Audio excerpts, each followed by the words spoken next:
हमारी समाज के दो नौजवान यूनिवर्सिटी में लड़ लिए, बड़े विनाश के कारण को रोकते हुए समझौता करवाया। नहीं करवाएंगे जिससे उन मंत्री का सिर नीचा हो और हमारी समाज की बदनामी हो। कभी चमका था हिंद मुकुट में ये चांद और सितारों से पूछो, क्या तब दबा था जाटों का धरती पर ये वीर जवाहर और सूरजमल की तलवारों से पूछो। वीर और बहादुरों में आपके बीच में 5 ही मिनट का समय है। उस 5 मिनट के अंदर बहुत ज्यादा तो नहीं है, लेकिन आज राजस्थान की धरती से आए हुए राजकुमार और राजकुमारियां, हमारे बुजुर्ग और नौजवान, मैं इतना कहना चाहता हूं, एक लड़के ने अभी इस्लाम पर पीएचडी की है और उस पीएचडी का सारांश ये था, उस लड़के से पूछा गया कि इसका सारांश क्या है। आप ध्यानपूर्वक सुनना, जनता बहुत ज्यादा है, इसमें 5 लाख आदमी बैठने की कैपेसिटी थी। अभी तुम आधे भी नहीं आए हो, आधे से ज्यादा तो बाहर हैं। ये सन 99 वाले कुल को फैल कर चुका, उससे बहुत आगे तो अभी निकल चुका। तो उस कुरान की पीएचडी वाले से पूछा गया कि इसका आखिरी सारांश क्या है, तो उसने कहा कि मुसलमानों के दिल से जिस दिन मोहम्मद साहब की इज्जत समाप्त हो जाएगी उस दिन इस्लाम खत्म हो जाएगा। अर्थात मैं जाट नौजवानों से कहना चाहूंगा, आपके दिल से भगवान तेजाजी महाराजा सूरजमल और हमारे बुजुर्गों की इज्जत समाप्त हो जाएगी तो हमारी समाज का भी विघटन हो जाएगा, सत्यानाश हो जाएगा।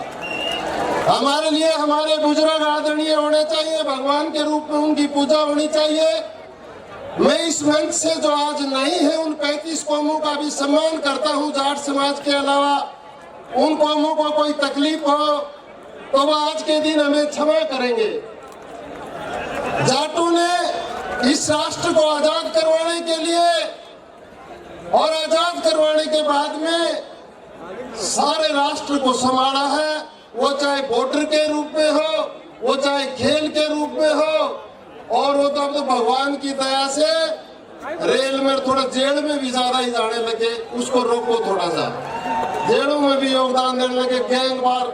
पिछले ही दिनों हमारी समाज के 2 नौजवान यूनिवर्सिटी में लड़ लिए, परंतु बुजुर्गों ने उनको रात रात भर समझा के आदरणीय विजय पुनिया जी ने उन्होंने इतने बड़े विनाश के कारण को रोकते हुए समझौता करवाया। तो कोई छोटी मोटी बात होता है उसको घर में ही समझौता कर लिया करो, आगे मत बढ़ा करो। बहुत दुख तब होता है, आज सत्तासीन हमारी पार्टी के भी भाई अध्यक्ष यहाँ विराजमान है और दूसरी पार्टी के भी विराजमान है, तब हमारे एक मंत्री का बयान आता है कि सरकार में मेरी चलती नहीं है। तो फिर सरकार काहे को चलती है? फिर सरकार को फेल करो भाई, जो हमारे मंत्री की नहीं चलेगी तो वो सरकार क्या होगी? फिर क्या हमारे मंत्री वहां भांग और भूंगड़ा बेचने जाते हैं क्या? तो हमारी पगड़ी नीची होती है, उस पगड़ी का सिर नीचा होता है, उस समाज का सिर नीचा होता है। मैं प्रार्थना करता हूं कि आज मंच के ऊपर विराजमान राजनेता कांग्रेस बीजेपी के नहीं होके इस समाज के बेटा बेटी है, इस समाज के हैं। उन्हें परवाह करने की जरूरत नहीं। अगर उन पर सत्ता के अंदर संकट आता है तो उनको ध्यान रहे उसके पीछे 10-20 लाख नौजवान बैठे हैं, उसकी समाज उसके पीछे बैठी है। और हम तो हमारे मंत्रियों से प्रार्थना करेंगे कि वो हमारी समाज से ज्यादा दूसरी समाज के बहन भाइयों का काम करे, ताकि हमारी समाज का सिर ऊंचा होगा, हमारी समाज उससे अच्छा मानेगी। हम ऐसा कोई काम हमारे मंत्रीगणों से नहीं करवाएंगे जिससे उन मंत्री का सिर नीचा हो और हमारी समाज की बदनामी हो।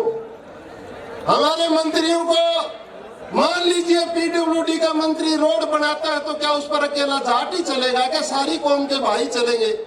जलदाय मंत्री अगर जल देगा तो सारी कौम के भाई पानी पिएंगे।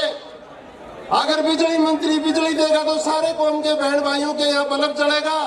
मैं बोल कम पा रहा हूँ, मेरे पीछे सुरेश जी खड़ा है, उंगली लगाने वाला है। मैं ये कह रहा हूं कि इतना ध्यान में रखो, अगर मंत्रालय आपके पास है तो हमारा काम कम, दूसरों का ज्यादा करो, दूसरी समाज का ज्यादा करो, हमें खुशी होगी। लेकिन वो मंत्री जब ये कहता है मेरी नहीं चलती है तो सरकार भी नहीं चलने देंगे, वो भी बंद हो जाएगी। ये ध्यान में रहना चाहिए उसको।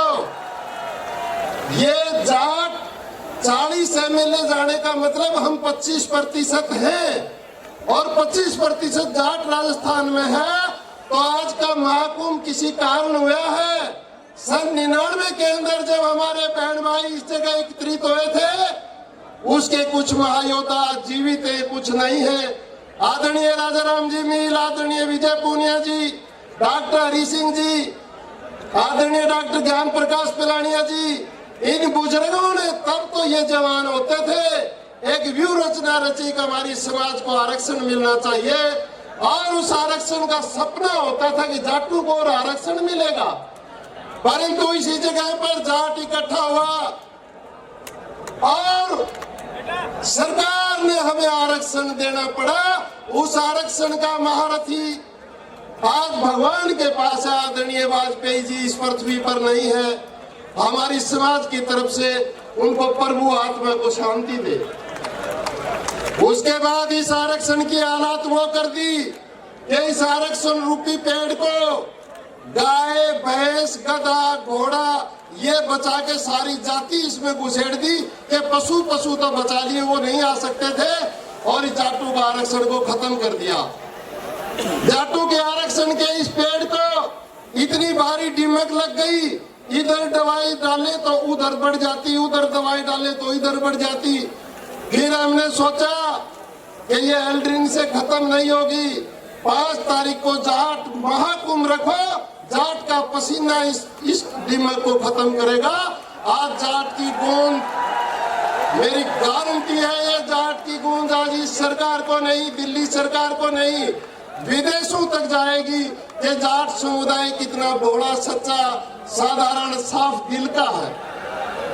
आप बड़ी शांति के साथ आए हो, उसी शांति के साथ लौट के जाना।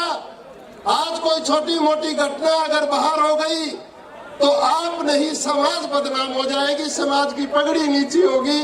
आप उसका ध्यान रखते हुए ही यहाँ से लौटोगे। समय बहुत ज्यादा बोलने का नहीं है। राजनेता हमारे भाई बंधु बहुत हैं मंच पर। हमारे सबसे प्रेम आदरणीय गोपाल जी महाराज, दादू दयाल नारायणा से पधारे हुए और भी समाज में बहुत है। मेरे भाइयों, आज का दिन हमने गांव-गांव आदरणीय राजाराम जी के साथ आपको याद दिलाया था। ये हमारी मांगे हैं, वो मांग नहीं मानी गई तो मैं ये कहता हूँ भगवान परमात्मा को भी मनाने की मर्जी रखता है, ताकत रखता है, उसको भी मानना पड़ेगा। इस पृथ्वी के ऊपर जाट समाज नहीं रहेगी तो मैं कहता हूँ इस पृथ्वी पर कुछ बचेगा भी नहीं, क्योंकि बॉर्डर के अंदर,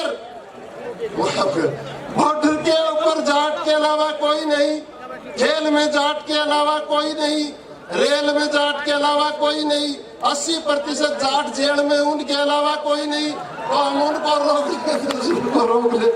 चलो बहुत हो गया, पर हमारे मंत्री गणों से प्रार्थना है वो सरकार में निर्भीकता से काम करे और उनके ऊपर दबाव आता है तो ये समाज उनके साथ खड़ी है, घबराने की जरूरत नहीं। हम देंगे सर्टिफिकेट, समाज देगी।